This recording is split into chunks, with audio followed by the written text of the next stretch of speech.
Napoleon invented, Blitzkrieg, and nobody noticed. 1. Introduction. Think Blitzkrieg needs engines? Dream on. In 1805, boots and bread wagons do the job. The Ulm envelopment is a net cast by the core system. Separate columns, single brain. No grand charge, just an Austrian army that realizes the exits are gone. We're going to slow the film and show you how movement strangles faster than bullets. Then Austerlitz turns patience into a trap. Napoleon thins his right to look fragile, lures the Allied left downhill, and slams massed infantry and artillery into the hollow center. Step by step, we'll map the trick. First, you need the tool he used to do it, the core. Boots, bread, and the brain. What the core system actually is. So let's talk about what that actually means when you're the one marching. Boots, bread, and a brain. What the core system actually is. You've heard core tossed around like it's a cheat code. It's not magic, it's a structure. Think of a core as a mini-army with everything it needs to fight today and march tomorrow. Infantry for the grind, cavalry for eyes and pursuit, artillery for the punch, and its own supply wagons for bread and powder. In practice, many ran between about 15 and 30,000 when full. But don't tattoo numbers on this. Composition and size shifted with the campaign, the ground, and who was still standing. Treat this as a set of principles, not a fixed recipe. Each corps lives on its own road, keeps its own pace, and still plugs into a single plan. That's why it scared uniforms loaded with braid. It moved fast without falling apart. Traditional armies loved one big marching column, safe, predictable, slow. The problem? That slug of men and wagons eats the road and starves the timetable. A core system breaks the army into chunks that can fan out, each with enough guns and horses to survive contact for a day. The upside is speed and options. The downside is the nightmare word, timing. If one corps gets isolated, the enemy can club it to death before help arrives. That's defeat in detail. You avoid it with clocks, couriers, and discipline. Let's clear the vocabulary you keep hearing without the fluff. Line means infantry, 2 or 3 ranks deep, stretched wide to fire more muskets at once. Column means men packed deep, narrower front, used to move fast and hit hard at a point like a battering ram. Massed artillery means you don't sprinkle guns like Soult. You group them to blast a hole, then feed infantry through the gap. Staff work is the paper and sweat behind this, where officers draft orders, calculate distances, pick roads, assign rations, and schedule when boots hit the ground. Daily march distances? There isn't a clean number. Roads, rain, wagons, and hunger decide. You plan sequences, not fantasies. So units arrive in a stack that lets them fight together. Supply is the other half of the trick. You can pull food from the countryside if it's rich and friendly, or at least cowed. You can run magazines and depots along your line of march if you can protect them. Usually, you do both, because either one alone will betray you at the worst time. Foraging buys speed, but breeds discipline problems and dries up fast. Depots give predictability, but tie you to roads and bridges the enemy can burn. The core system helps because dispersed columns can sip from multiple wells instead of choking one. But don't romanticize it. When the land goes empty, your wagons are the truth. Italy in 1796 shows the skeleton before it got muscle. Northern Italy is a knot of rivers, ridges, and tight roads. Napoleon leans on converging columns. The idea is simple. Multiple forces on different routes aimed at the same problem, arriving close enough in time to act like one blow. His chief of staff, Berthier, turns that into motion with short, clear orders and relentless follow-up. Orders name the road, the town, the hour, the fallback. If a brigade misses a bridge, the plan doesn't die. It bends. That's the difference. Flexibility baked into the paperwork, even as the exact structure of these formations kept evolving. Now, what does that buy you on a battlefield? Operational tempo. That's the speed at which you make the enemy choose between bad and worse. Hit his front, threaten his flank, and point a cavalry screen at his supply road, all within a day. He can't block everything. He guesses, usually wrong. You win not by the first shot, but by setting up the third move before he finishes his first. A core system makes that possible because each piece can create a real threat, not a feint with empty pockets. You want a concrete feel for it? Meet a favorite culprit, a corps famous for hard marches and hard hits. Call it a steel spring. Under a strict commander, it arrives tired, aligned, and mean. That reputation matters. When you know a corps like that can cover a brutal distance and still deploy, you gamble on plans that rely on hours, not days. The rest of the army calibrates around that speed. The enemy learns fear of footsteps they can't see yet. Staff work makes the whole thing breathe. Every night, couriers ride out with written orders. Rats are deconflicted so wagons don't snarl at a crossroads while cavalry curses behind them. Bridges are assigned by time. Artillery gets priority on the worst grades because a gun stuck in mud is a silent gun. The staff notes where to bake bread, where to rest horses, where the next water is. That's your hidden engine? No opera, just lists and maps. Here's the kicker. The core system turns roads into weapons. When you march in parallel on several roads, you stretch like a net across the landscape. You can pivot left or right without dragging the whole army through one choke point. If the enemy shifts, one corps pins him, another cuts his path, a third goes for supply. You create dilemmas out of geography. In a modern analogy, it's like opening several tabs that actually do work.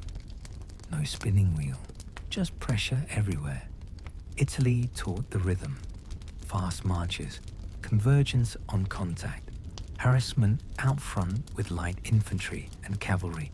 Meanwhile, the guns don't lag, they leapfrog forward. When the enemy thinks he's facing a wing, he's actually facing a self-contained force that can handle itself until the neighbor arrives. That's a shock to staffs trained to expect a lumbering front line. And remember, corps was similar in purpose, not identical in build. Head counts, ratios of cavalry, and gun parks shifted with the theater and the month. The principle stays. The packet changes. The risk never leaves. Separate corps invite traps if you get cocky. Rival commanders dream of sneaking between them, hammering one, then the next. Which is why those marching tables matter. Commanders set departure times to the hour. If a road floods, a messenger reroutes a column before dawn. If a unit takes longer than planned, the plan shifts the weight elsewhere. You don't pray for perfect sequences, you build options. Let's ground the tactics in plain speak. Columns punch, lines shoot, skirmishers, the light infantry scattered ahead, probe, screen, and steal time. Masked guns open the door. Cavalry doesn't just chase, it erases enemy eyes so your columns approach unspotted. When you hear combined arms, that's all it is. Use each arm where it terrifies the most, and at the same time. Then clamp the timing so the enemy can't reset. This is the architecture behind the later net you'll see cinch shut around an entire army near a certain bend in the Danube. Each corps on its own road, heads down, orders in pockets, all aimed by one brain. They move like beads on separate strings, but the strings tie to the same hand. A cavalry screen covers the front, keeping scouts away and rumors loud. Infantry pins where needed. Guns float to where the ground decides the argument.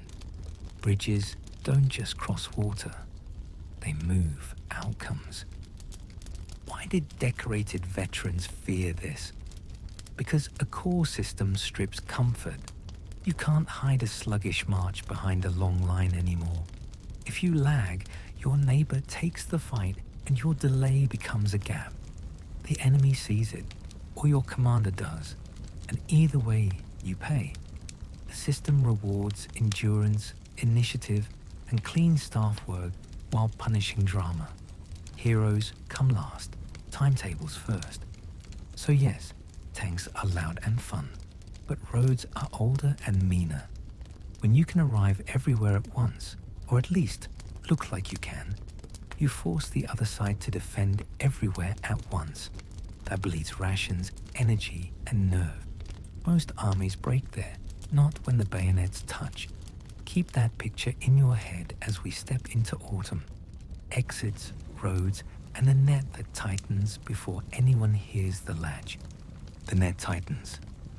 Ulm, as a victory of movement. So, let's put that architecture to work on the ground. It ruins. Ulm, as a victory of movement, not massacre. Autumn 1805. Austria shoves General Mack near Ulm and waits for a straight punch through the Black Forest. He expects a wall of French down the obvious road. Good. That means his map is already lying to him. Napoleon doesn't run at the front door. He pushes multiple corps toward the Danube and crosses at several points, Donauwörth, Günzburg, turning the flank by weight and repetition, not one dramatic leap. That pivot makes West feel safe, while the real danger grows north and east. The Austrians keep peering towards the Black Forest, like it owes them a fight. It doesn't. The fight is behind their shoulder.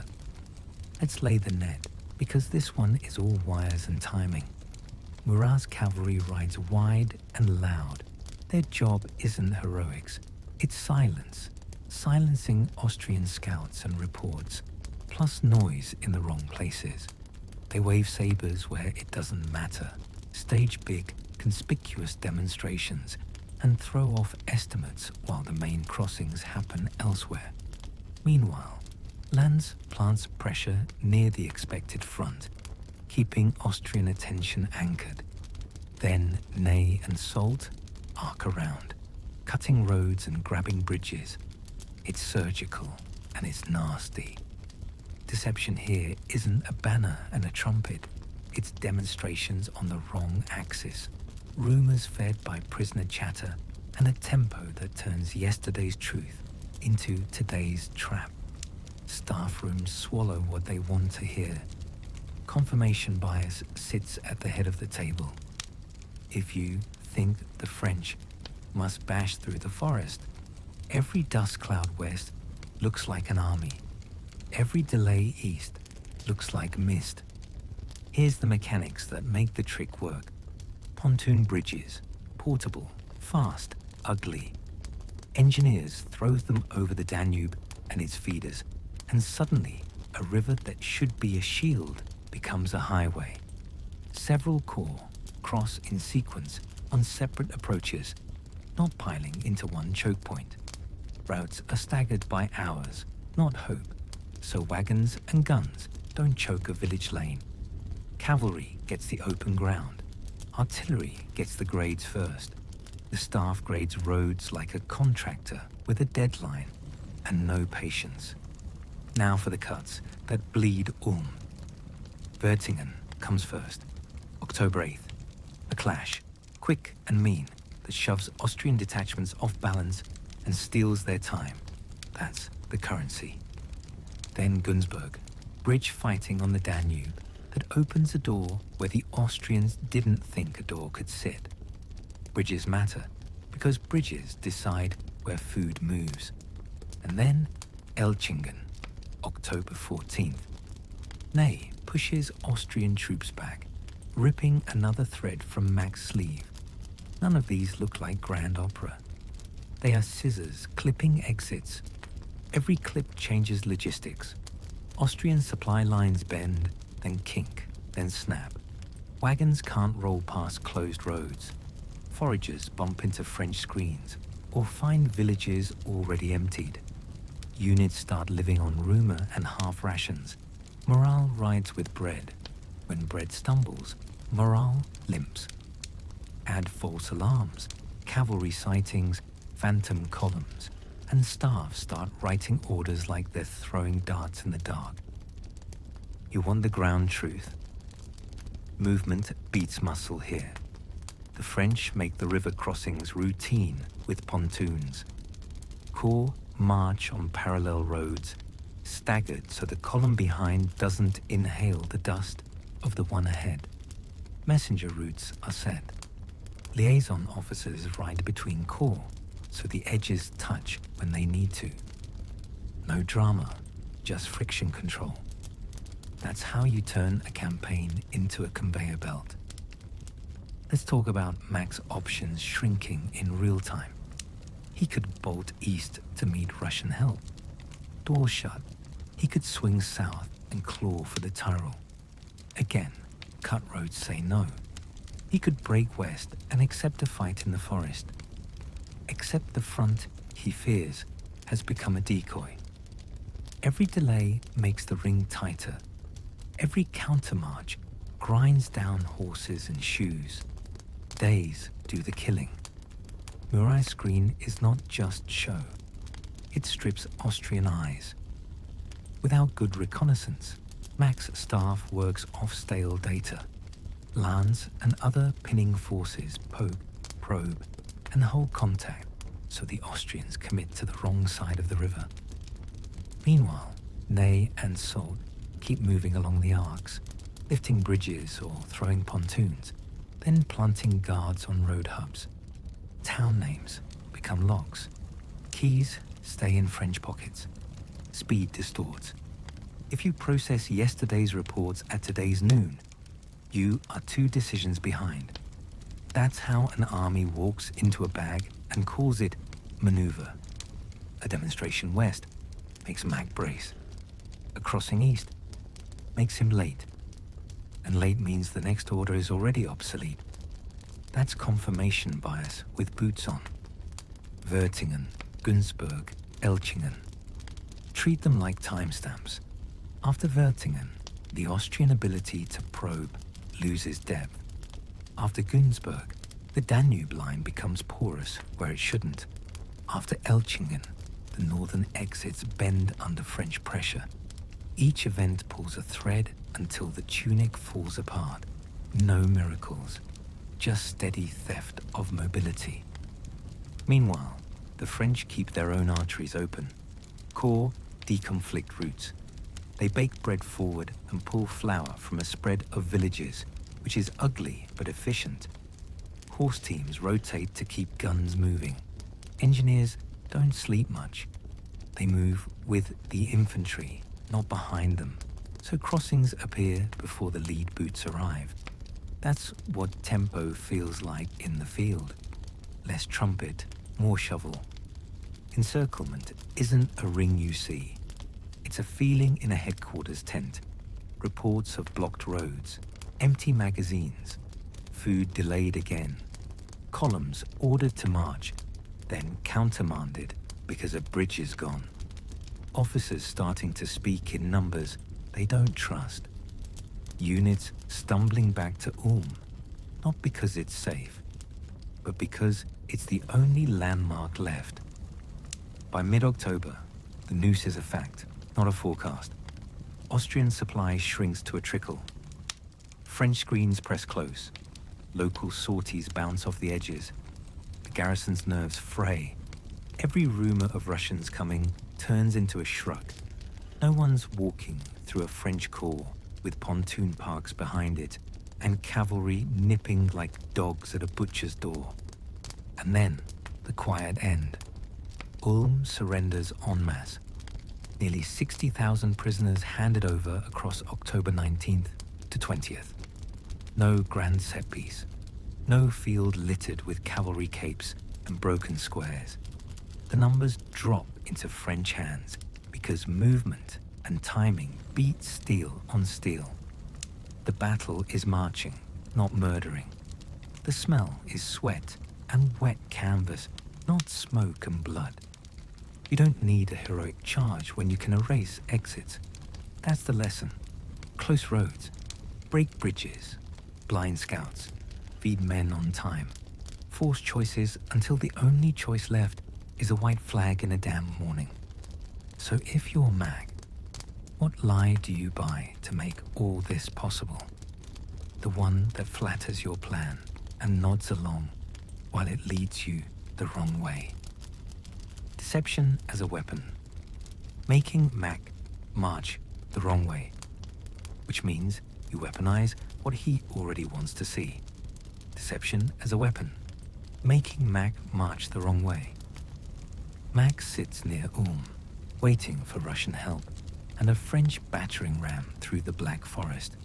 That's the script on his desk. Napoleon writes a different script and lets Mac cast himself. You get a case study in self-deception, marked by couriers galloping in the wrong direction. So, what do you do if the enemy expects a frontal smash? You stage one where it doesn't matter. The French seed visible demonstrations along the expected axis. Cavalry screens kick dust and run noisy patrols. Certain marches are paced to look heavy and deliberate toward the west. Meanwhile, the real weight, corps with guns, bread, and engineers, slides across the Danube on a spread of crossings and starts cutting the map into puzzle pieces. Mac looks at the noise and sees his beliefs reflected back at him. Let's talk about a fixing force. It's not a magic unit. It's any mix of troops tasked to hold the enemy's attention and lock his formations in place. They skirmish, bombard, raid, and generally make a racket. Their job is to pin eyes, pens, and timetables. While the enemy reacts to them, your main body moves on a cleaner road to a better place. It's the stagehand yanking the curtain while the lead slips out the side door. Inside staff rooms, the human brain does the sabotage. Confirmation bias loves a tidy chart. Reports drop onto maps already labeled. Prisoners repeat headlines they overhear. Officers overweight sightings that fit the plan and underweight the ones that don't. A cavalry patrol claims a large French force west. That gets pins and a memo. A scout nervously mentions bridges being laid east. That waits. Watch the orders. Each tries to rescue the plan, not question it. That pattern is documented across the march to Ulm. Late acceptance of French crossings and overconfidence in a Western threat. Murat adds theatre, but keep it to what he actually did. He rides big screens, probes boldly, and keeps contact along the Western approaches to maintain pressure and collect prisoners. He's not inventing ghost armies. He's amplifying what the Austrians already fear. Visible cavalry on ridges, patrols that reappear faster than Austrian couriers can file reports, and deliberate shows around obvious routes, enough to justify Mac's fixation without over-promising miracles. Weather and terrain. Too half the line for you. Fog clings to river bottoms in the morning. Valleys hide pontoon trains until the bridge is already down and the 1st Battalion is across. Low hills near the Danube blot out columns until they pop up at a road junction like a bad jump scare. Wet ground muffles hooves. Cold mornings cut visibility. You can march a corps behind a fold in the land and keep it invisible to any observer not sitting on that exact fold. No satellites, just luck and damp air. Mac waits for Russians that are not on the next page of the calendar. Every day he waits, the French remove a road, a bridge, or a granary from his reach. That's the real meter. How many exits you can still name without flinching. Vertingen bites off scouts and detachment strength. Günzburg puts French boots across the river, where the Austrians guessed wrong. Elchingen absorbs a counter and throws it back, closing another door. Each tick costs them food. Horses eat hay that isn't there. Foragers range farther and hit French screens or empty barns. Men sleep hungry. Hungry staffs write slow orders. Here's the kicker. Deception is cheap. You buy it with noise and tempo, not treasure. One steady division can fix two if it fires, feints, and looks stubborn. A strong cavalry screen can make the same troopers seem omnipresent by showing up, vanishing, and then reappearing where couriers haven't reached yet. The staff stitches these impressions into a tapestry the enemy wants to hang. Your brain obliges. You defend yesterday's painting. About those intelligence failures, keep it to what's recorded. Austrian interrogations yield inconsistent estimates of French strength. Intercepted notes lag the pace of French marches. Reports from the Danube crossings arrive behind events and get discounted until the evidence is undeniable. The flaw isn't a single forged letter, it's latency. By the time Mac reads that a French column lags west, the column he fears isn't there anymore. It's thrown a bridge east and turned a hinge on his road net. He acts on stale bread. The French eat fresh. If you want a clean definition of the trap, it's this. Fix with real pressure on the axis the enemy favors. Mask the main shift with screens, terrain, and fog. Build crossings where the anchor points give you leverage. Then let the enemy's faith in his reinforcement schedule keep him in the worst place for one day too many. Not a week. One day. Every staff hour spent on theatre is an hour not spent opening a road east.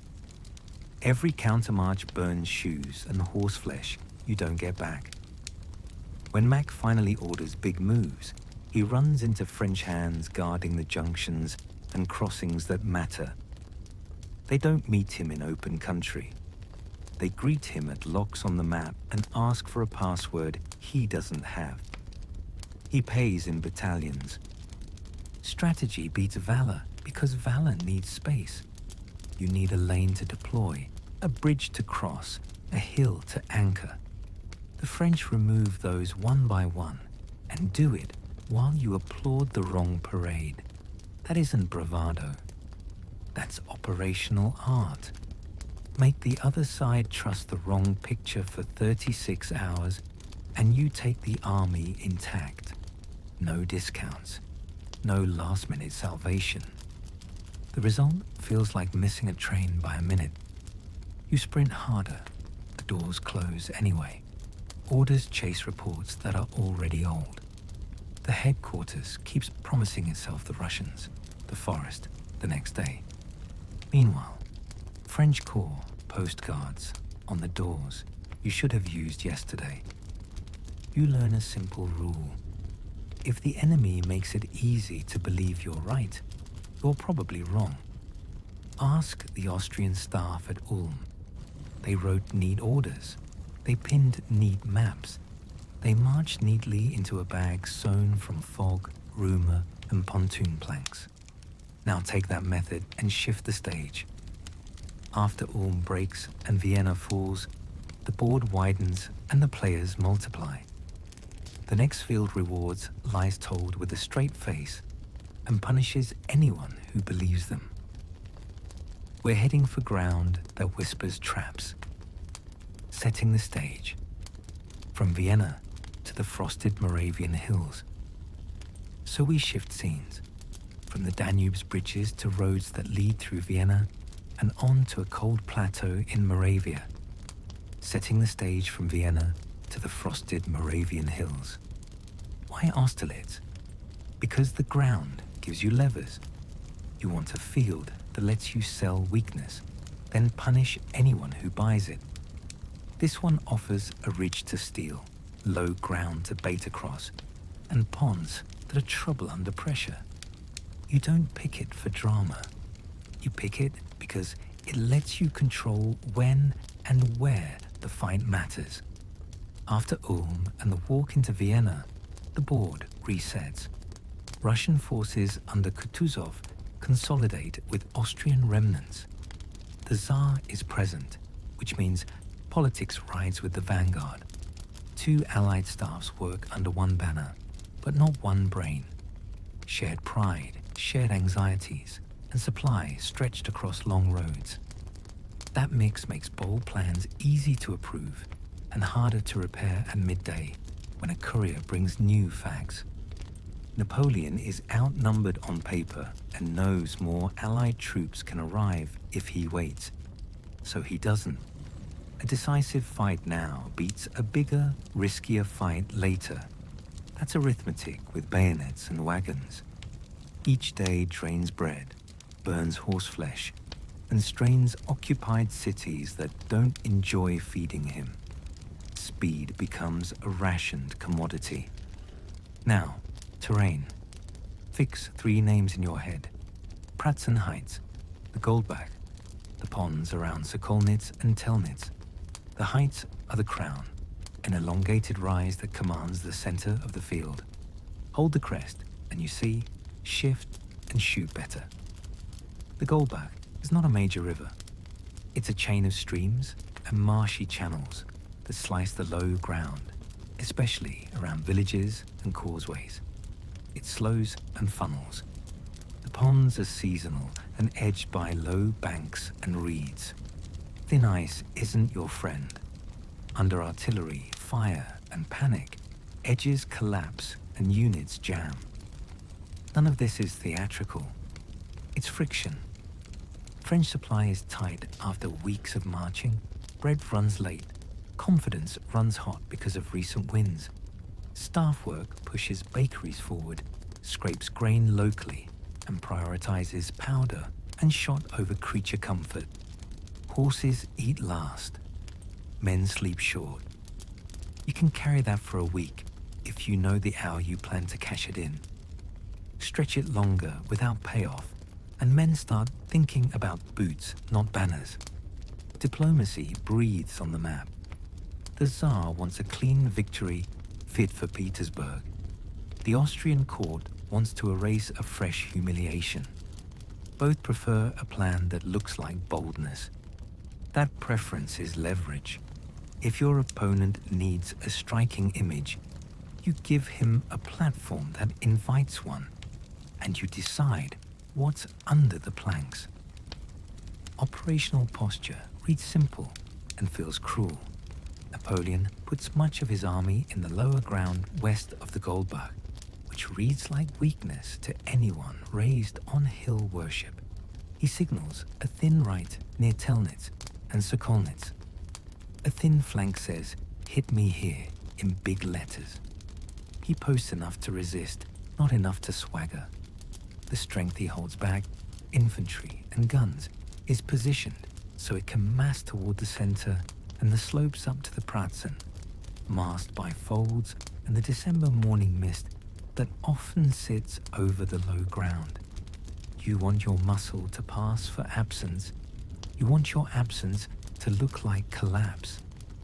That thin right is bait, not a bluff, measured pain. Undermanning that sector invites the Allied left to push across the Goldbach and drive into the French rear areas. That looks like a cut. It's a lure. The deeper they go, the more Allied battalions are pulled off the heights to support the push. Every unit that slides left is one fewer on the crown. Leave the ridge unweighted and you hand over the hinge of the map. Here's how the ground does the quiet work. The Golbach and its marshy edges don't stop you. They make you slow and narrow. Bridges and fords cluster near villages. Streets and garden walls compress columns.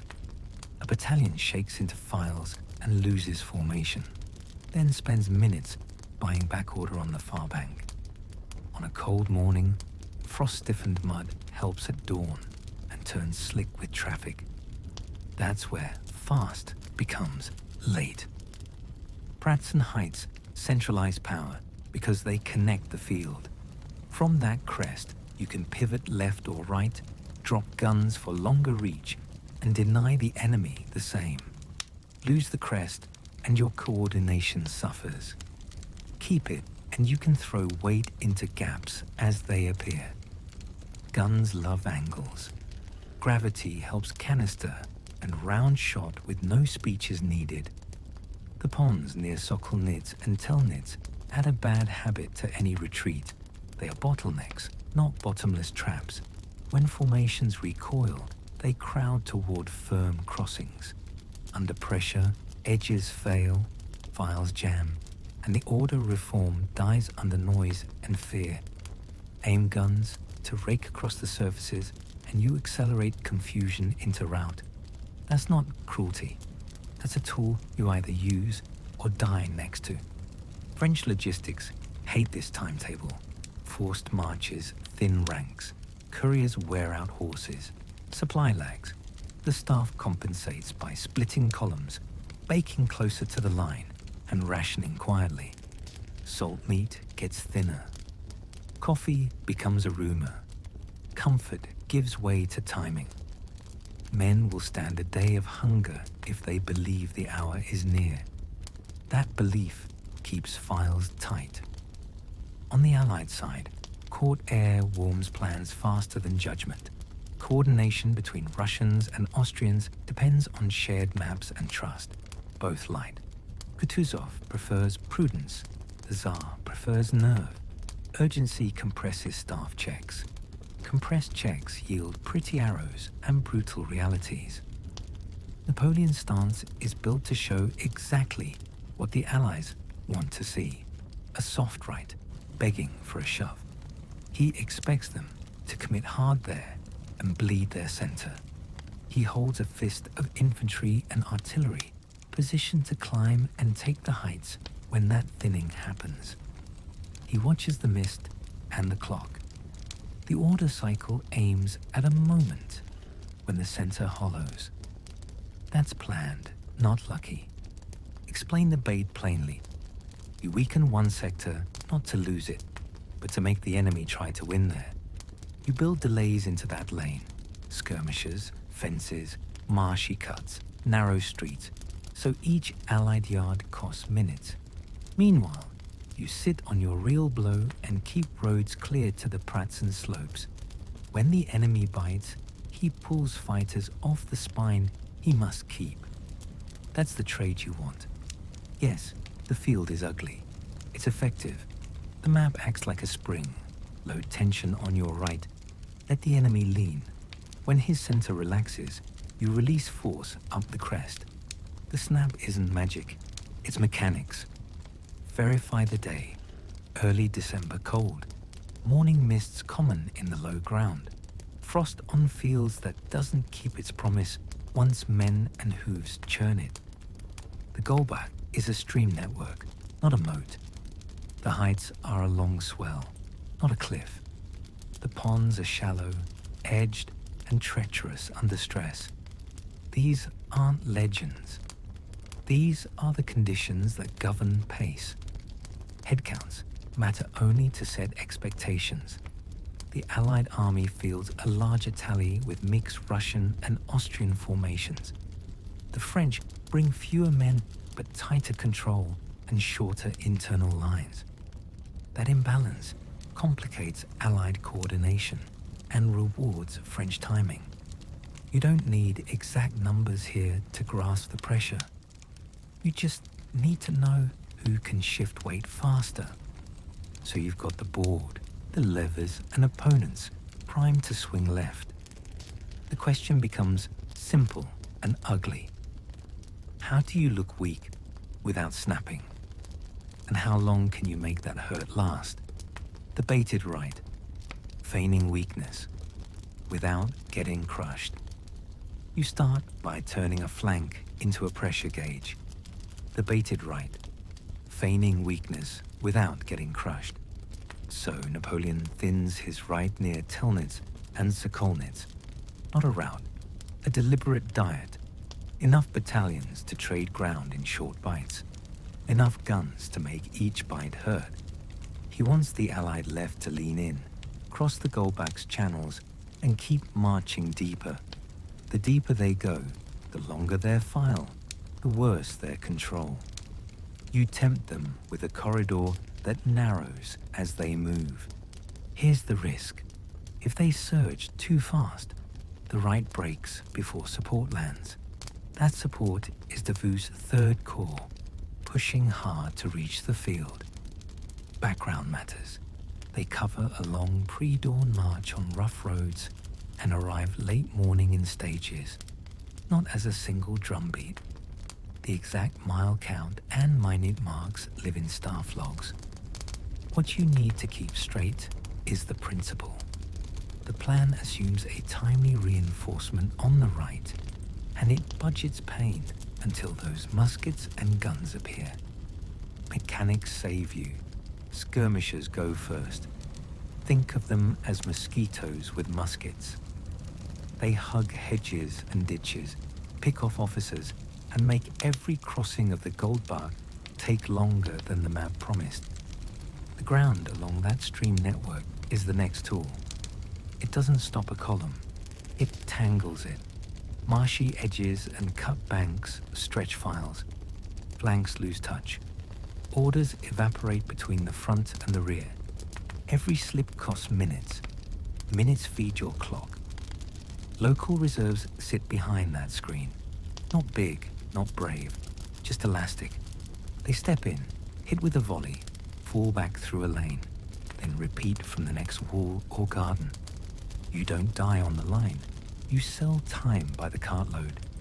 The villages themselves are strong points. Telnitz and Sokolnitz force attackers into narrow fronts.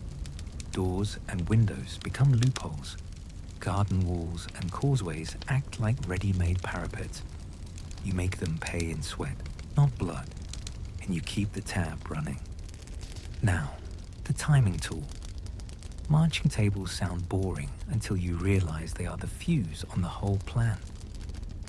Davout's columns start early and pushed to cover hard ground fast enough to matter. Staff officers set pace by road quality and gradient. Scouts clear the way. Engineers note fords and weak bridges. Artillery teams rotate horse teams where they can, but don't get precious about perfect sequences. No invented stopwatch work here, just consistent movement aimed at a window when the right must stiffen. You can map the pull like a rubber band. Each step the French right takes back across a lane or a garden lengthens the Allied left. Their battalions slide off the Pratzen Heights to support the push. That's the hidden tax. The crest center bleeds units because pride wants a breakthrough on the right. Meanwhile, the French center sits coiled, masked by folds and morning haze, counting down. Berthier's staff work keeps the whole thing in rhythm. Orders go out clean, with locations and hours, not vibes. Corps are told which road, which crossing, which village street to use, and when to expect neighbors on the flanks. Courier relays stand at key turns, so updates don't die in a puddle or a crowd. If a march slows, a rider warns the next link. If a bridge fails, a new route appears before panic does. That's how you fake fragility while staying in control. Allied confidence grows with every French step back. It's human. You see an enemy retire through a village and you taste the pursuit. Senior officers push more units into the corridor to finish the job. The left becomes heavy. The center on the heights thins. Guns on the crest cover less. Staff attention pivots south. That's the product you wanted to sell. There's a nasty detail about that corridor. Crossings cluster around fords and small bridges. Traffic jams are guaranteed. When one battalion halts to dress ranks, the next three stack up behind it. Muskets a trail, nerves fraying. Skirmishers at pinpricks. A single company firing from a walled orchard can freeze 1,000 men for minutes. Those minutes are gold to a marching corps still closing. Davout's men move like a metronome. They aren't fresh, but they're scheduled. The staff plans where to lighten loads before contact, where to peel batteries off the column, and how to feed companies straight into the line without the usual fumble. You don't see glory here. You see officers checking watches and sergeants counting files as they trot. If you need a headline, use this one. Arrive in time to stand, not in time to read orders. Meanwhile, the right keeps bleeding ground on purpose. A battalion yields a hedge, stops at the next ditch, fires, and slides again. Guns fire by section, then limber and bump back to do it again. Cavalry pokes into gaps to kick back any Allied unit that overextends, then disappears before it gets pinned. Elastic defense. Hit, delay, step back, repeat. You deny the decisive charge by never staying where the decisive charge wants you. Every mile Davout closes tightens the tolerance on this stunt. The French centre's fist waits for a gap that isn't on the map yet. It appears when the Allied left drags enough mass off the heights to create a lull in the middle. The clock, the fog, and the human urge to finish a fight on the flank all work together. You don't pray for it. You shaped it with bait and inconvenience. Berthier's couriers keep the pacing honest. Reports of Allied pressure come in. Orders adjust the elastic line. Hold here, yield there. Feed battalions into Sokolnitz. Keep a reserve near Telnitz. Not dramatic words. Crisp instructions with names and distances. This is boring to read and lethal in effect. Precision prevents the one thing that kills tricks like this: panic. By late morning, the Allied left believes it can roll the French right and cut the road behind the French center. They push harder. More brigades slide off the heights. The crown gets hollow. The road net behind the French stays open because the right never breaks into a run. It walks backward with teeth out. That matters. If you sprint, you drop cohesion.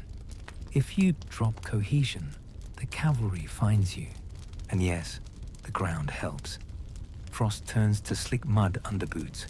Wheels grind ruts that swallow ankles. The same marsh that slowed the first assault now traps reinforcements stacking on the bank. Officers shout. Drums beat. Files nod. Davout's lead elements reach the fight in time to lock the hinge. Not pretty. Effective. Mini payoff. The bait holds. The Allies bite deep. And the Pratzen Heights sit underdefended at the worst possible hour for them. The center is not empty, but it's thin, distracted, and slow to pivot. That's enough. With the lid lifted, one question remains. If you can seize the spine while the limbs are busy, why waste time on the limbs? Pratzen at noon. Breaking a center on purpose. You go where control lives and cut it. Pratzen at noon. Breaking a center on purpose. Why the middle? Because when you break the center, the rest can't talk to itself. Arms flail, legs wander. The The brain can't send orders. You don't chase limbs when you can snap the spine. The setup is already in motion. The Allied left is dragging toward the French right, chewing on villages and marsh and delay. That means the Pratzen Heights, the crown that stitches the field together, now hold a thin center. Not empty, just reduced, distracted, and confident for the wrong reasons. That's the window. You hit the high ground when the guards are checking the wrong door. But here's the gamble. Go too early, and you ram columns into a solid crest with guns that still speak in chorus. Go too late, and the right flank pays the bill with interest. You need a signal. You need the map to whisper, now. The signal is the mist. Low ground haze typical of early December lifts late morning, peeling off the fields and exposing the slopes. Visibility opens in bands. Formations appear with edges and gaps you can count. That's when Napoleon sends the order. Soult's 4th Corps will go. Up the slope, directly at the hinge. Not heroic, clinical. You push where the map connects the left and right, and you disconnect them. Soult's Corps isn't an abstract blob. It fields 2 key divisions for this shove. Saint-Hilaire and Vendôme. That's your hammer and wedge.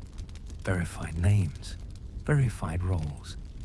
They climb on parallel fronts, close enough to support. Not so close they tangle. Their job isn't to chase glory. It's to own the crest and turn it into a platform. Let's talk technique without romance. Massed infantry move in columns for shock. A column is a deep, narrow stack designed to shove. It doesn't win a musket duel. It wins ground by momentum and nerve. Lines, by contrast, spread 2 or 3 ranks across to fire volleys. They lay down, lead, not shove. You use both, in sequence. Skirmishers screen the front. Light troops scattered to blind defenders, pick off gunners, and eat minutes. That sequence matters because each part solves a different job. Artillery doesn't sit back and admire. French batteries advance by bounds, leapfrogging gun sections. One section fires while the next rolls forward, unlimbers, and joins in. On these slopes, horse artillery is your sprinter, swords out to clear a path, then trails down and canister at close range. The high ground favors guns. That's why you keep them moving until their muzzles crest and reverse the angle. No fantasy barrages, just steady pushes, limbers up, limbers down, and crews who know the drill. Anchors make the push credible, and here they wear 2 names that matter because they lead with tempo. Saint-Hilaire drives hard on one segment of the slope, Vendôme on the neighbor. Their divisions don't drift, they wedge. A wedge is a blunt weapon that creates separation. Once you split the defender's center into pieces, coordination dies. Orders sent left don't reach right. Calls for help bounce off units already mid-march to the south. The build feels like a zipper coming undone. Allied command tries to pivot. They want to wheel units back from the push on the French right, turn them uphill, and reseal the crest. But units are midstream at the Goldbach. Columns are stuck in village streets. Drums beat in the wrong direction. Staff officers ride and find battalions committed to a plan written an hour ago. You can't pivot a column in a lane choked by men, mud and wagons. You wait. Waiting is fatal. Soult's infantry grind upward in layers. Skirmishers dart. Columns climb. When they hit a stiff patch, they deploy into line long enough to trade volleys, then snap back to column to punch through. It's not elegant. It's measured violence. Officers keep intervals so neighboring units can plug gaps. Drummers set the pace so you don't surge and stall. surge and stall gets you killed. French guns keep pace with ugly determination. They aren't throwing numbers at the sky. They're using angles. As batteries crown portions of the ridge, they pivot fast to rake along the crest and down the reverse slopes. Canister at short ranges clears parapets. Round shot set slightly low bounces into crowded files. Each discharge buys yards and breaks nerve. The point is not fireworks, it's denial. Deny the enemy a place to stand and think. On the crest, defenders finally sense the angle of the trap. Their left is overcommitted. Their center is thin. Their right can't help without tearing itself off its own duty. They try to form lines, trade volleys, and hold. But Saint-Hilaire and Vandamme keep the wedges moving. Gaps widen. Units that could have braced the slope are marching behind the wrong ridge, on the wrong road, toward the wrong village. That's not cowardice. That's schedule death. Here's the kicker. You don't need to annihilate the center. You need to own it. Plant flags, plant guns, and turn those guns crosswise. Once French batteries crest and swing barrels across the ridge, the geometry flips. The heights become French real estate, and the Allies must attack uphill into fresh arcs. That burns time and blood they don't have. The clock you wound on the right now pays out in the middle in minutes and angles. Notice the micro tactics that make the macro work. Skirmish screens keep defenders blind to exact strengths. Brief line deployments deliver volleys to unsettle.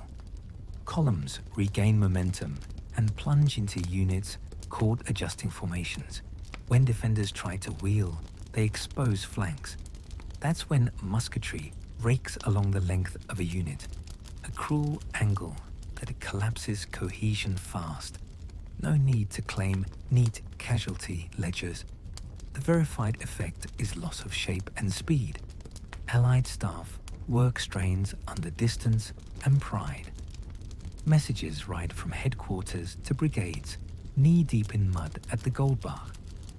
A counter order tells them to climb back toward the heights. They try, but they're stuck behind their own troops, or they hit French skirmishers sniping from walls and hedges. Every delay at a crossing kills the chance to restore the center. The ridge becomes a hinge you no longer own. By late morning into noon, the crest changes hands, section by section. Once a lodgement sticks, French engineers and gunners make it permanent.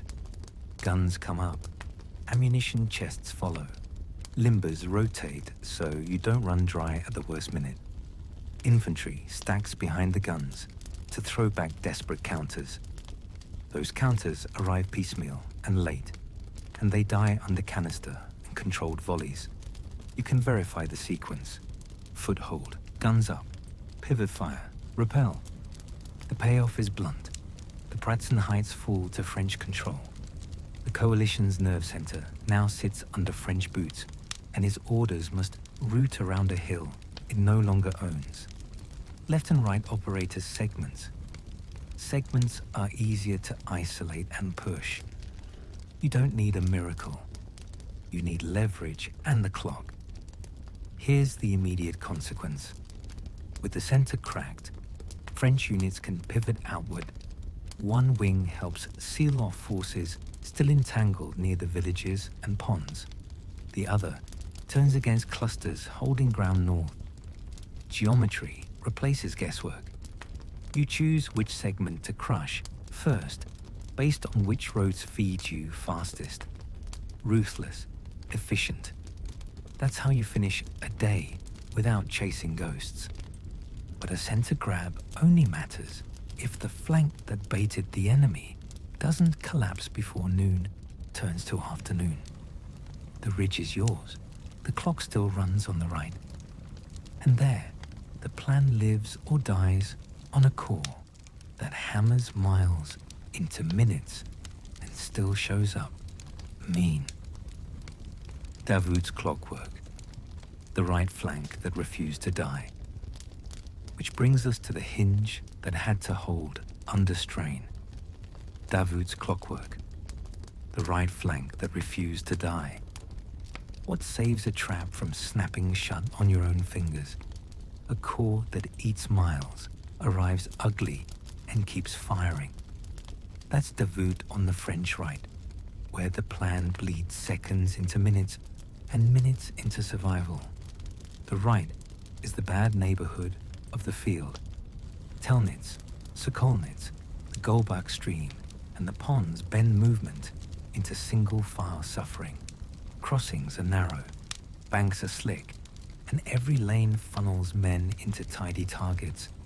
That's where Allied columns push hard. They want to roll the French line, knife behind the center, and turn a clever bait into a rout.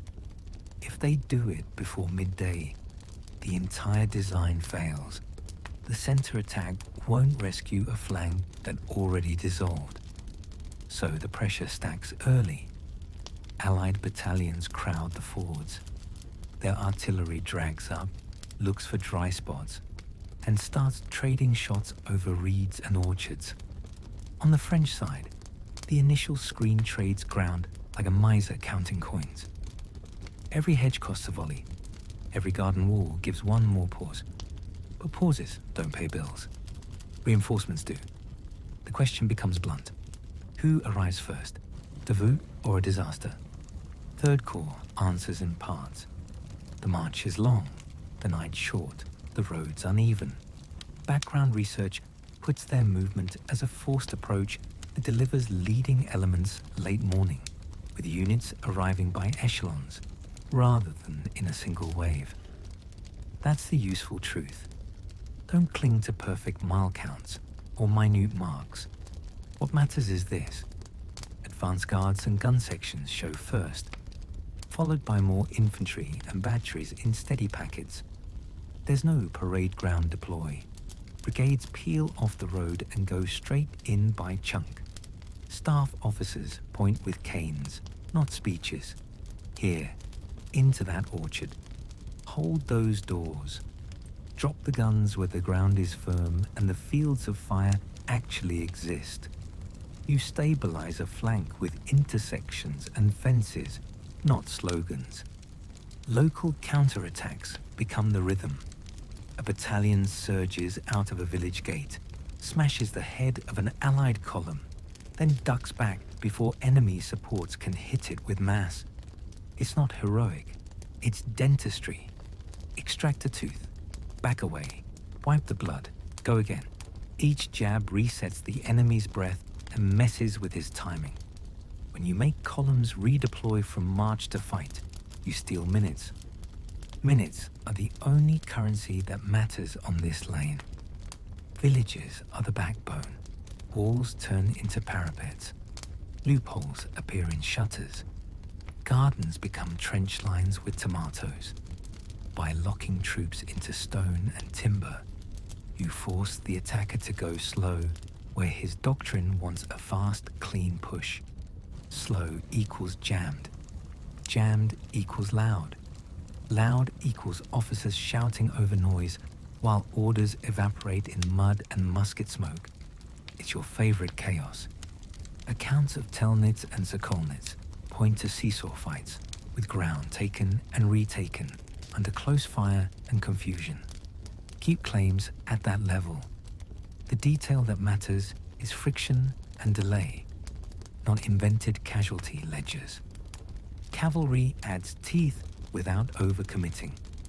Small squadrons lurk behind knolls, wait for an Allied battalion to run past its supports, then nip the flank or chop at skirmishes screening the next push. They don't stick. They sting. Overextension is the drug of the impatient. Cavalry makes it ruinous. Discipline holds it together. March fatigue shows on faces before the first volley lands. But officers keep intervals. Sergeants dress ranks, and file closers push men back into place when the ground swallows ankles. Staff work funnels units, not blobs. A priority track for guns. A separate lane for infantry. If two columns aim at the same street, a courier cuts one off a village early. Rage later. Flow first. Treat rotations and resupply as principles. Feed forward companies where they're needed. Pull tired ones a street back. Keep ammunition moving along short. Protected routes. No clockwork ballet. Just practiced habits under pressure. Artillery timing is brutal and necessary. Sections rotate forward. Fire case shot over short ranges. Then limber and bump back 50 yards to stay ahead of any sudden collapse. On this ground, guns become doorstops. You plant them where a lane opens onto a bridgehead and force the attacker to either eat canister or try an angle that drags him into another wall of muskets. The smell is sour powder and churned water. It's not glorious. It works. Allied columns threaten a roll-up whenever they capture two crossings in sequence. That's the real danger. If they link bridge to bridge and push through the orchards, they open space behind the French right and start shoving inward on the French rear. You see it forming like a bruise. Davout feeds another battalion into the hinge and snaps the bruise back to yellow. The margin is thin. The method is simple. Plug the nearest gap with formed troops and a couple of guns, then let the village walls do the rest. The clock digs claws into everyone. Couriers from the center report progress on the heights, but progress won't protect the wagons if the right implodes. So the orders carry numbers, not adjectives. Hold this lane long enough for the next packet to arrive. Replace the forward companies with fresher ones coming off the road ahead. Shift ammunition from the second line to the front through back gardens, because the main street is a cauldron. Keep the claims general and grounded. Resupply is short haul and constant, not neat columns of figures. Morale isn't magic. It's task clarity. Men hold when they know the next step and the step after that. Davout's officers keep that chain short and unambiguous. When a unit burns through cartridges, it falls back behind a specific wall where resupply waits. When a gun crew overheats its tube, a prepared team swaps it out or pulls it back a short distance to cool, while another piece takes the angle. That's the clockwork. Not pretty, just reliable. Casualties bite hard. Units arrive under strength and leave lighter. Streets fill with wounded who can't be carted out until someone wins the next block. But the delay they buy translates directly into operational collapse for the other side. Every minute the right refuses to fold is a minute the center hardens on the heights. By the time Allied commanders try to reverse traffic and pull muscle back uphill, their left is calf-deep in water and pride, and their center is a rental they don't control. The right finally steadies. Not clean, stable. Crossings that looked lost at dawn sit under French guns near midday. Villages that changed hands stop changing. The line still flexes, but it doesn't leak. When the next Allied surge hits, it meets fresher troops fed in correctly, by frontage, by lane, with clear fields of fire. Now the attacker pays more for less ground. That curve kills hope. Mini payoff. Davout turns a near break into controlled pain. The jaws don't wobble. They lock. The French own the crest, and the right refuses to offer a way around it. That combination flips the map. Pressure on the right shifts from survive the hour to hold tight and squeeze. What comes next is method, not romance. Once the spine is yours and the flank is stable, you bring on the tools that finish a job without speeches. Grand batteries and frozen water. cleaning up an empire. Now the field answers to weight, angles, and nerves, grand batteries, and frozen water, cleaning up an empire. Cannons don't win wars alone, except when they do the housekeeping. After the Pratzen Heights flip, you still have clusters of Allied troops holding patches of ground and pretending the day isn't over. That's where guns earn their rations. You bring the barrels together, point them at the biggest knot, and make stubbornness very expensive. So, let's talk about the Grand Battery. You don't sprinkle guns like garden gnomes. You consolidate. Instead of dribs spread across the line, you mass a serious belt under a single hand. One commander sets the pace. Ammunition wagons feed from the rear. Limbers rotate pieces before crews run dry, and the whole line breathes like a machine. You're not hunting trophies. You're punching a hole. Once a hole opens, infantry walks through and announces new ownership. Keep the numbers sober. You're looking at concentrated groupings that match documented practice. Multiple batteries packed to create a decisive sector, rather than storybook hundreds roaring as one.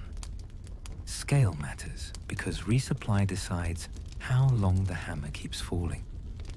The tension lives in the pockets. Allied detachments still face outward along ridgelines and in the villages by the water. Some are mid-retreat. Some are committed to a fight that ended 10 minutes ago. All of them can delay the route. Delay is the enemy now. Delay lets a cluster reform, find a road, and slip out. So the French solution is simple and blunt. Herd them toward bad ground and light them up. Horse artillery is the mover here, but keep it honest. Light guns, fast teams, trained for bound and fire. They hustle forward in short bounds. A section unlimbers and fires case shot. The neighbor leaps past, unlimbers, fires. Then they trade jobs. No circus tricks, just drill. Canister is the short-range broom. Iron balls in a tin that turns a gun into a shotgun.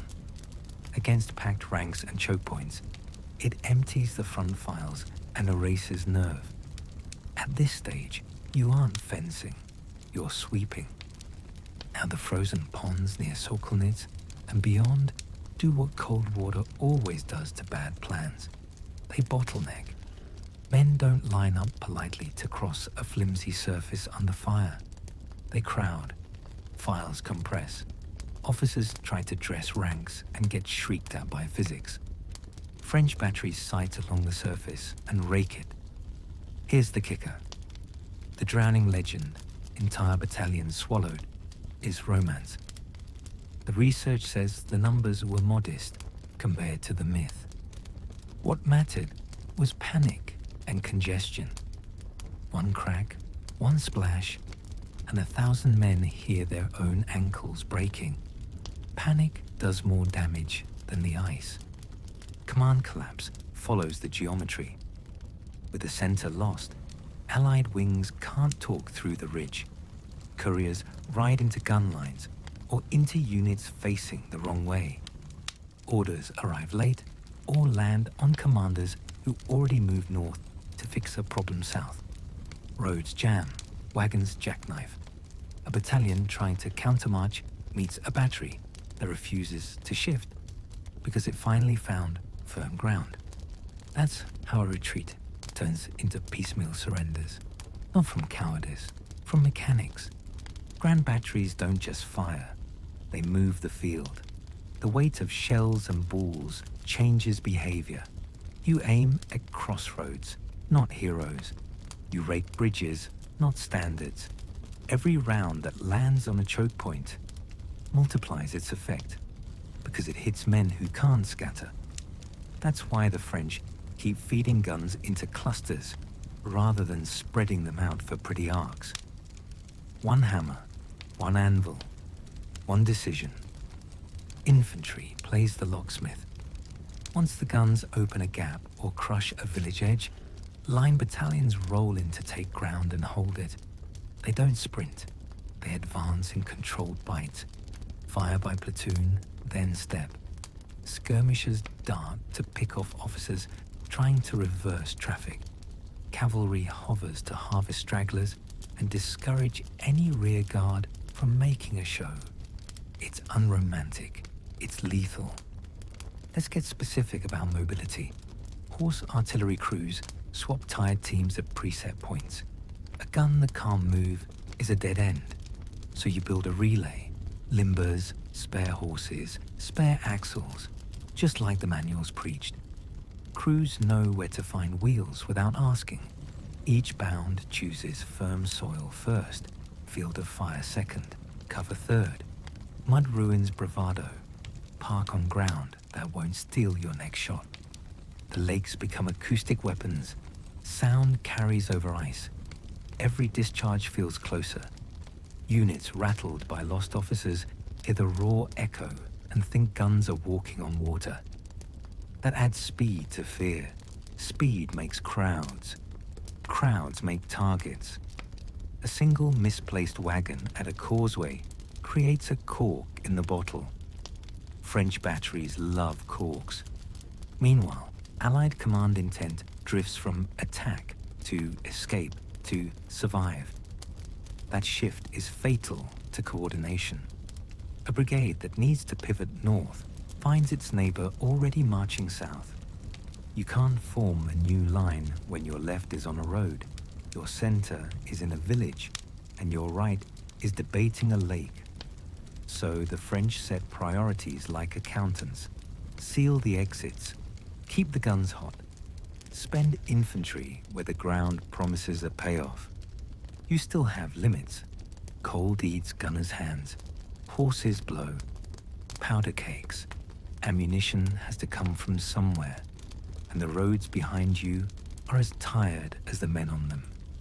Pursuit won't be a cavalry poem today. You push as far as daylight and legs allow. Then you stop because frost and exhaustion end arguments. That's fine. You don't need a massacre. You need a message. Operationally, the message lands.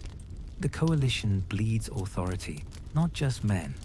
An army that promised redemption limps off with its center smashed and its wings confused. Governments read that faster than newspapers. Courts measure risk by who holds the rich tonight and who signs the paper next week. Circle back to alignment, not body counts. The heights are in French hands. The crossings sit under French guns. The Allied clusters are no longer a line, just clusters, and clusters have no spine.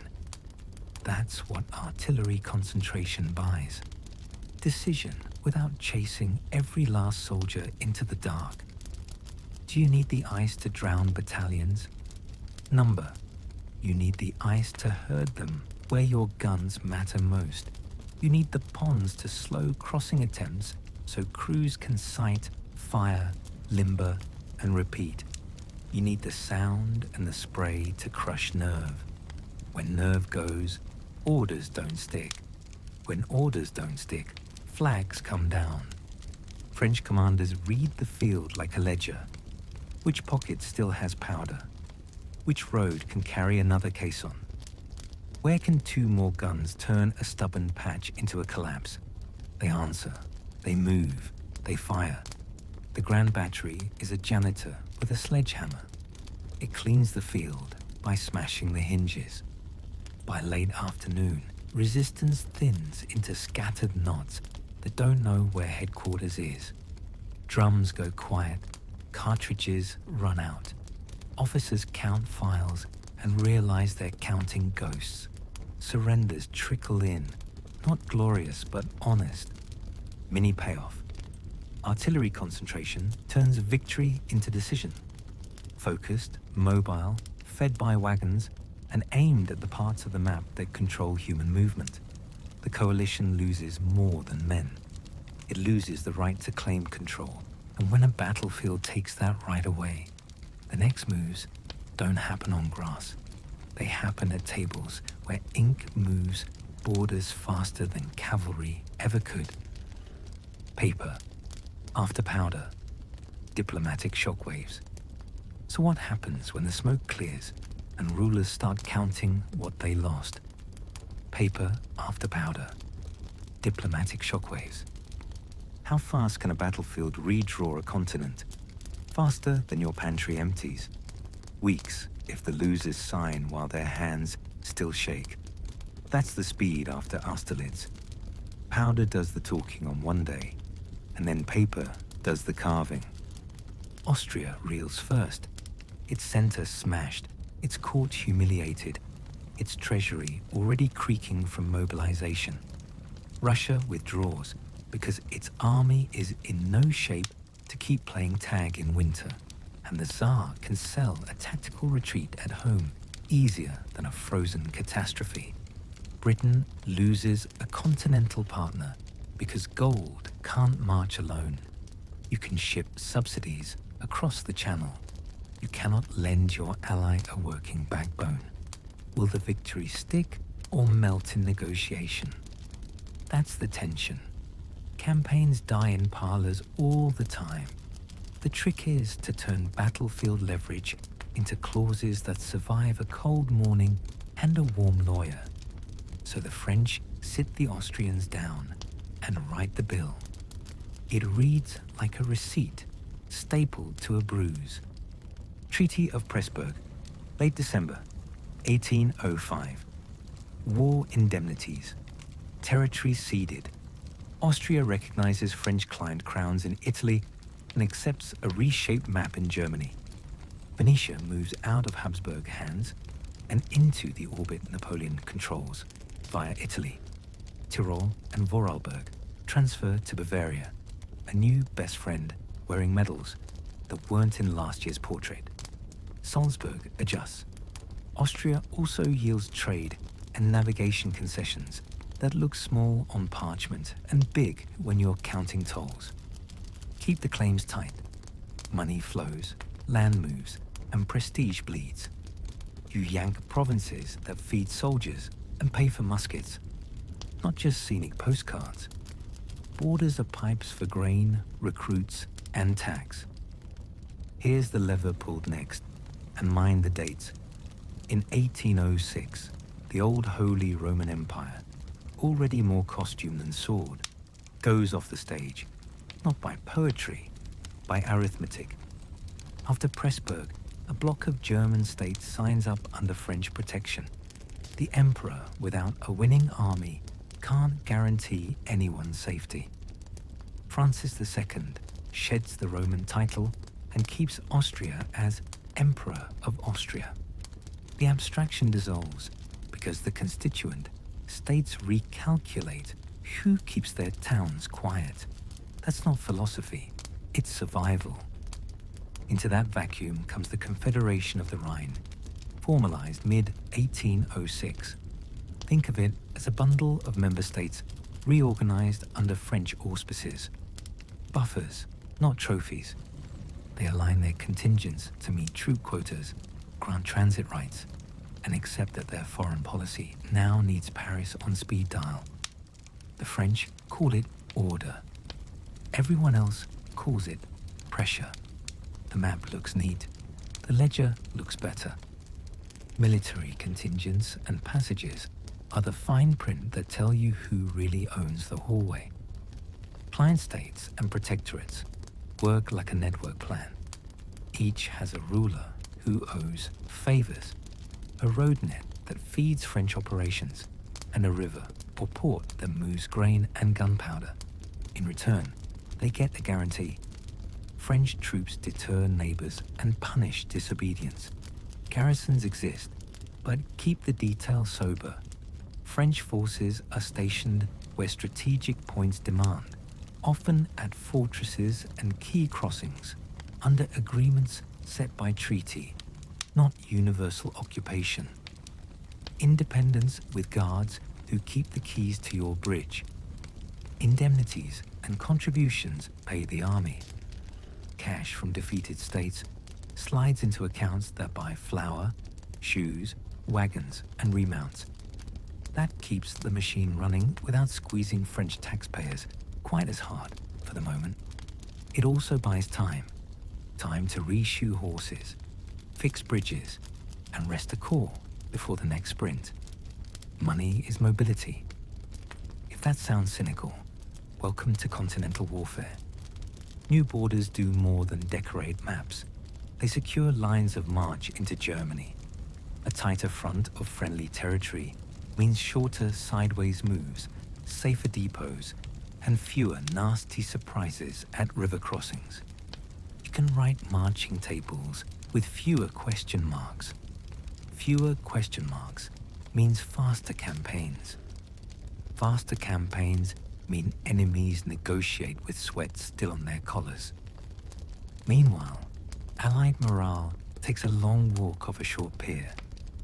Courts recalibrate risk like gamblers after a losing streak. If Austria bleeds coin and land, who wants to bet next? Britain still writes checks, but it can't conjure fresh Austrian divisions on schedule. Russia watches from distance with supply tails dragging through mud. And in Berlin, pride and fear start wrestling. Prussia eyes the Rhine system hard. A rising neighbor with a new map on the wall feels like a hand on your throat. The mechanism behind all this is boring and brutal. Treaties stipulate troop contingents from member states, transit rights on specified roads, and maintenance obligations for fortresses that conveniently base away from France. Where garrisons are mandated, the clauses name the posts. Once you host a brigade, you don't just wave it goodbye. It eats your bread, uses your bridge, and answers to Paris. The economic angle is the spine. Indemnities and contributions don't just punish, they refuel. The army clears pay arrears, arsenals stock metal, and contracts roll out for pontoons, caissons, and shoes. The state counts the flow and smiles. Enemies count the same flow and start planning around shortages. War becomes a supply chain problem that one side already solved with your money. Law follows reality. The Holy Roman title retires. A confederation of satellites replaces the slow choir with a single conductor. That retires a medieval veto machine whose main function lately was to host ceremonies and stall decisions. With it gone, French orders can cross Central Europe without being ambushed by rituals. That's a speed upgrade disguised as paperwork. Does it all hold? For a while. Long enough to scare every chancery. Long enough to make every future coalition plan around a quick strike before this network tightens again. That's the lesson everyone hates. If you let the tempo weapon fire twice, you're negotiating housing for someone else's infantry. Note the psychology. Courts hate admitting dependence, so they rebrand it as alliance. But contingents and transit rights tell the truth. If a French regiment drills on your main square, your foreign policy has a bedtime. Client rulers put on uniforms and salute at the right parades. Meanwhile, staff officers pencil in march rates across your fields and bill you for the wear. From Britain's angle, the loss of a continental partner pushes strategy back to blockade, subsidies, and raids. No quick rescue for the land fight. Sea power can starve trade. It cannot reopen a road through Tyrol that now belongs to a Bavarian wearing French-approved medals. That forces patience and checks, not cavalry.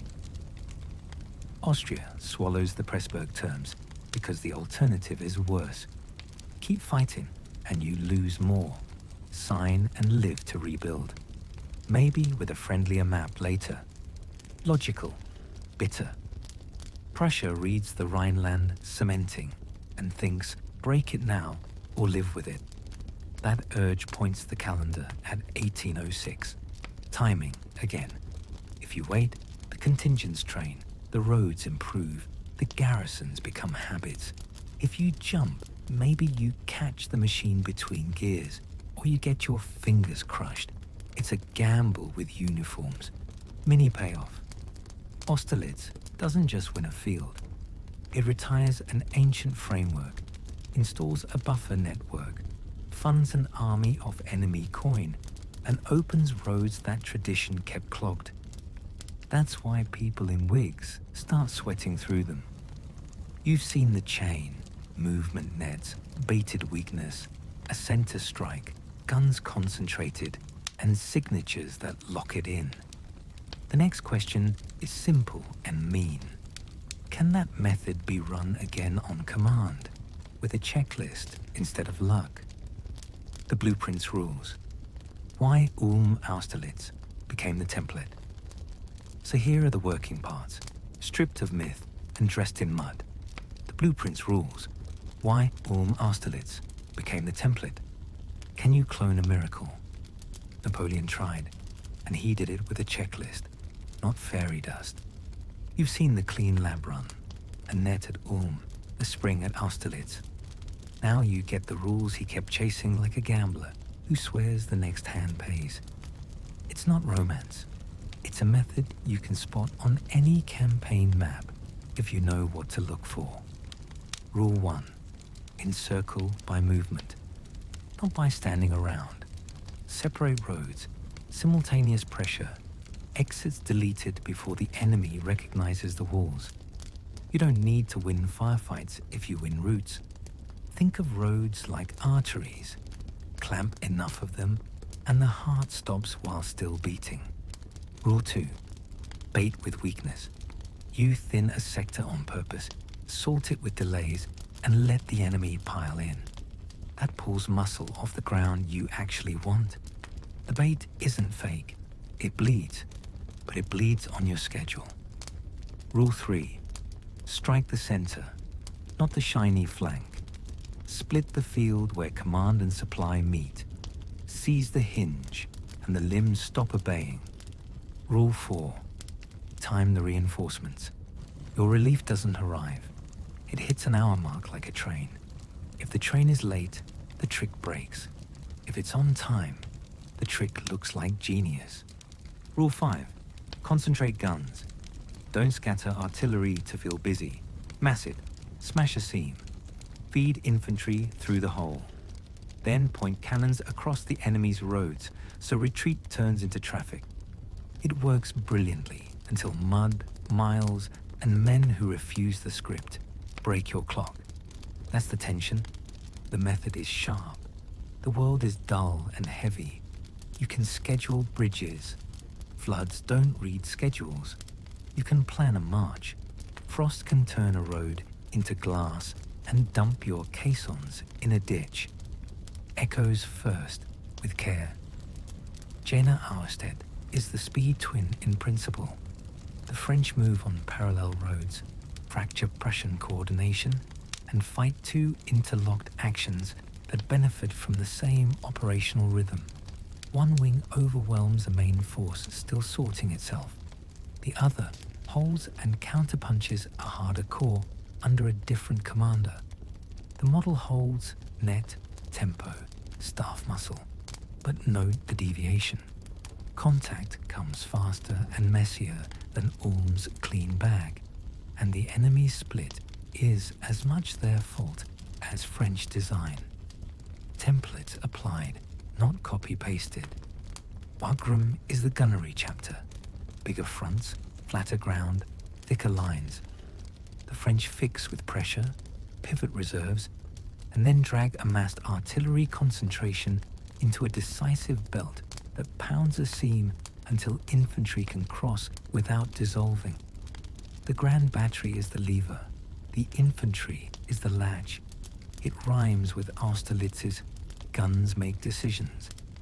But the scale strains logistics, and the tempo is slower. The template stretches but doesn't break. Concentration over dispersion, and a center shove time to enemy over commitments. Then Russia. The failsafe snaps on logistics and distance, exactly where the background research screams it will. Supply lines run too long for the density of troops. Depots can't replenish fast enough across wrecked roads and scorched districts. Horses die by the mile, fodder short, cold high. Corps that should be hours apart drift into days. The net still forms on paper. In practice, gaps widen, couriers vanish, and timed arrivals lose meaning. The enemy trades space for time, refuses decisive battle, and pulls you deeper into an environment that can't feed your timetable.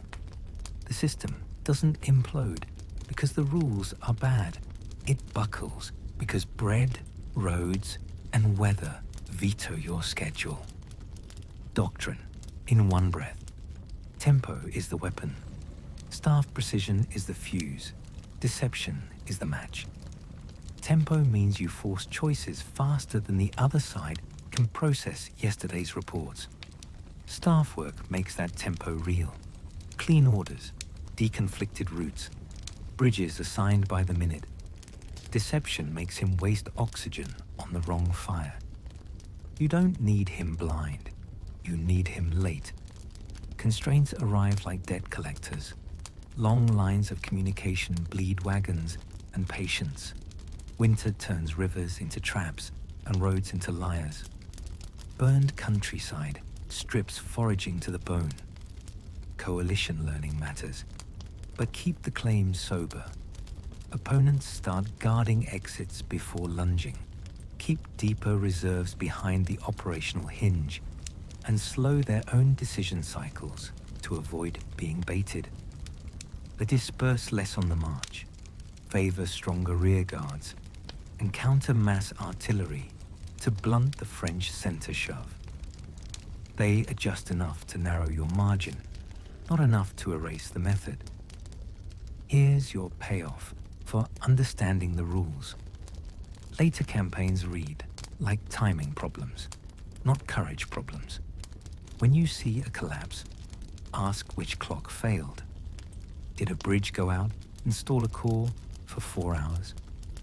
Did a convoy of flour arrive a day late, slow the march, and kill the center strike window? Did the deception only half sell, so the enemy kept a reserve near the hinge? Mini case when timing fails. Aspern-Essling. Bridges buckle on the Danube. The current and debris rip pontoon lines. Reinforcements don't cross. Units on the far bank fight with a river, acting like a locked door behind them. The machine stalls because the water's timetable refuses headquarters' timetable. Courage shows up. Tempo doesn't. So, can you clone Austerlitz? Sometimes. If your roads are short, your staff is angry and accurate, and your enemy is proud enough to chase the bait, the pattern sings. If your roads run to the horizon, the weather turns spiteful, and your opponent hoards reserves on the hinge instead of emptying the shelf into your trap. You grind. The method survives, but it limps. Notice the hidden dependencies. Encirclement by movement only works if cavalry blinds the other side. No eyes, no exits. Bait only works if your elastic defense can delay without snapping. Center strikes only work if guns keep pace and don't bog. Timed reinforcements only work if your engineers keep bridges open and your quartermasters keep men marching with food in their bellies. Any piece goes slack, the sequence breaks. Even success has a cost curve. Rapid marches burn shoes and nerve. Concentrated artillery eats ammunition faster than wagons can feed it. Deception demands you waste some real force to make the lie credible. That's why the lab model, Ulm to Austerlitz, looks so clean. It's close to home, over good roads, with fresher troops, and an opponent eager to rescue pride with a bold move. Reality later adds mud and hunger. Water turns your schedule into a joke. coalitions add depth and start trading space for time. You attack a center that refuses to stand still. Your grand battery fires hot, then falls quiet because caissons sit axle deep a few miles back. Couriers ride with perfect orders that reach units already fighting the battle before last. The opponents aren't stupid. They're slower to bite, quicker to cover the hinge, and better at bleeding you on the march. The margin shrinks. The blueprint doesn't vanish. Mini payoff. Austerlitz is the template in its purest form. A neat net, measured bait, a precise hammer, and guns finishing the ledger. Keep it in your head, then watch later maps warp the lines with distance and cold. Now that you know the rules, you can read any Napoleonic map without the romance filter and see the levers hiding in plain sight. Payoffs. What you can now see on any Napoleonic map. So use it. Payoffs. What you can now see on any Napoleonic map. Think you need engines for Blitz? Dream on. You've got boots, bread, and roads that act like weapons. That's your toolkit now. You can look at a campaign map and trace the trick in seconds. It's an operating manual, not a romance novel. Start with the frame. Core logic runs the show. You split the army into self-sufficient chunks that march on separate roads and still fight under one plan.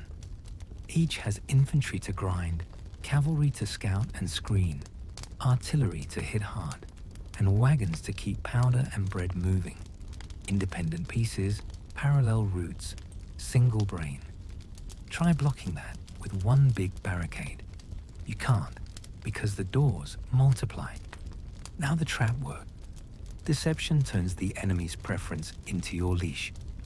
You flood the obvious axis with noise, patrols, feints, deliberate pacing, and mask the real march behind cavalry screens and folds in the ground. Staff rooms accept the report that matches their plan and discount the one that doesn't. You don't need him blind. You need him late. That was true at Ulm. It stayed true anywhere. Staffs loved their own arrows too much. Center strikes are the payoff. You go at the hinge, where orders, supply, and sightlines meet. Break that and left, can't talk to right. The limbs still swing, but the signals stop.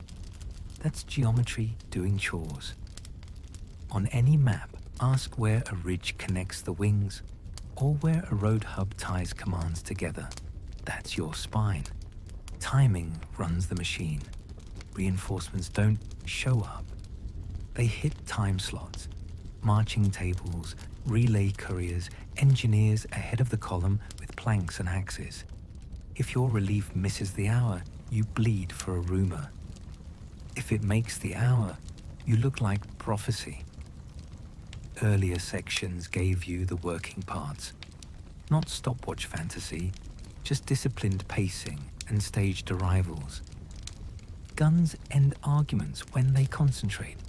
You don't sprinkle batteries.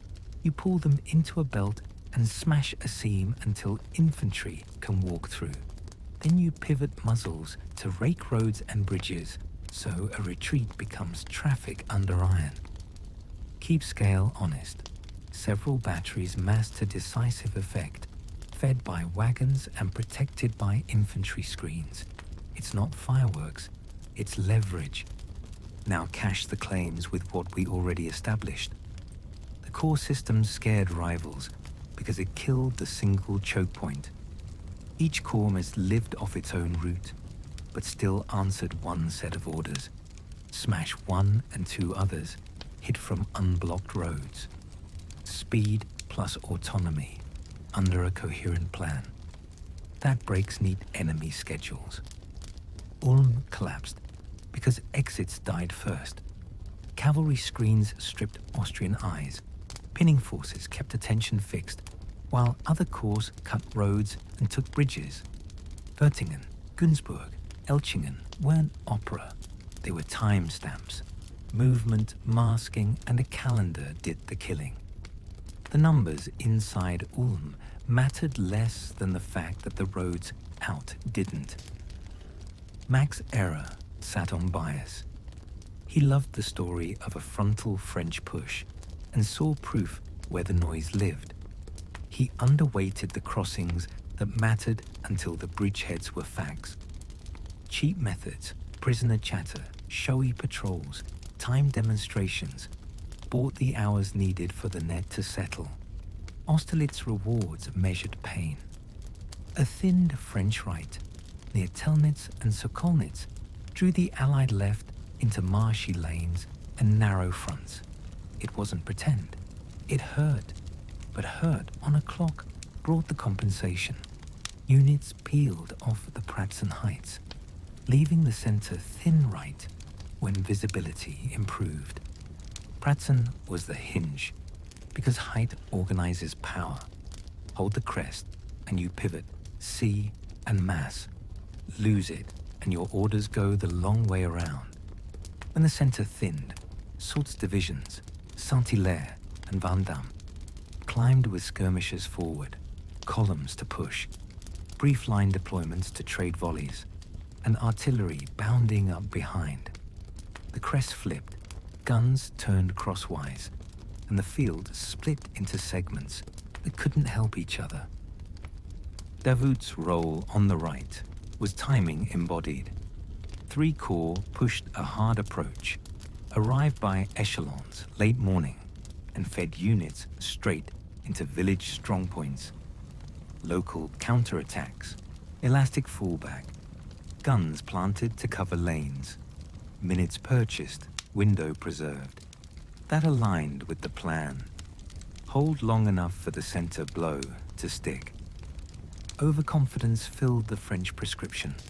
The Allied left saw a soft target and leaned downhill into bad ground. That stretched files, clogged crossings, and sucked battalions off the ridge. Pride dragged mass into a corridor built to eat minutes. Minutes fed the clock. Artillery concentration cleaned the field without myth. Guns massed against knots and choke points. Horse artillery bounded, set, fired canister, and shifted. The infamous frozen water near Sokolnitz acted like a funnel, not a grave. Panic and congestion did more damage than ice. What mattered was that the terrain slowed crossings long enough for batteries to work. Paper followed powder because leverage works better than speeches. Pressburg reflected the field, indemnities, ceded territory, and respect paid to French-aligned crowns.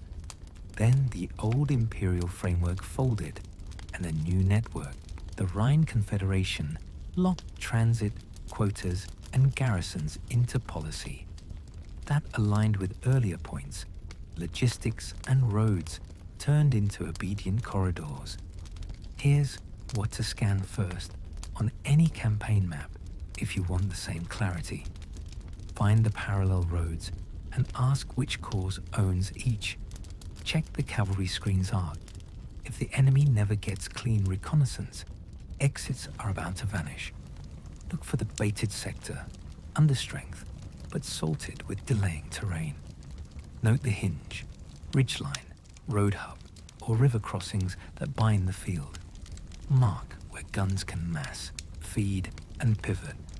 Then ask one question. Whose clock rules the next 6 hours? If the pattern shows screens up, exits targeted, measured pain on the baited flank, a center shove ready with batteries in tow, you can forecast outcomes. The map isn't fortune-telling. It's probability. When everything aligns, borders move. When a leg of the method fails, the curve flattens. You've seen the failure modes already. Bridges that won't hold. Caissons stuck axle deep. Depots emptied by long lines and scorched land. Corps that should be hours apart drifting into days because roads lie and horses die. Those are verified patterns, not excuses.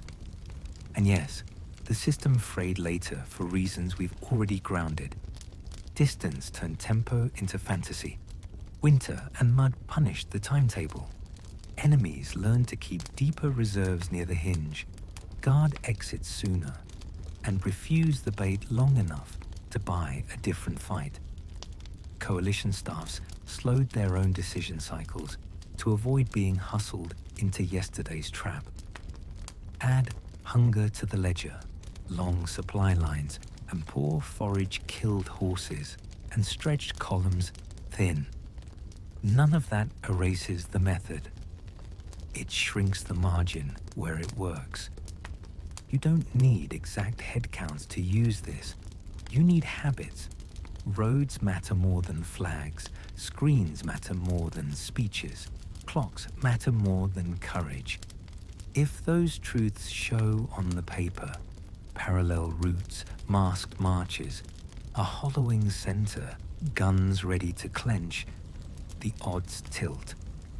So the payoff is practical. You can pick up a map from 1805 or 1809 and call the hit before the smoke. You see where a net will cinch, where a flank will bleed on purpose, where the ridge will change hands, and where the guns will stand like doorstops. That's not magic. That's a checklist applied with nerve. Keep one last habit. When a plan looks bold, check who owns the clock. If the answer is the same as the name on the orders, expect clean lines and quick treaties. If the clock belongs to weather, distance, or an enemy who refuses your script, expect grind and drift. You've got the lens and the rules. All that's left is to keep your eye on the minute hand and your finger on the roads. Conclusion. Here's where we close the loop without pretending it's mystical. Conclusion. The genius wasn't thunder. It was a clock. Roads, orders, and nerves set to the same beat. You saw how timing turns maps into weapons and pride into paperwork. That's the quiet terror. No magic, just men who arrive on the minute with bread and gunpowder. If this helped your brain unwind, subscribe. Tell me where and when you're listening from. City and time. I read them, even the 3 a.m. ones, especially those. Now, lower the volume. Let the maps fade. Hear couriers swap horses in the dark. Sleep on the quiet terror of good timing. And dream of straight roads and steady hands.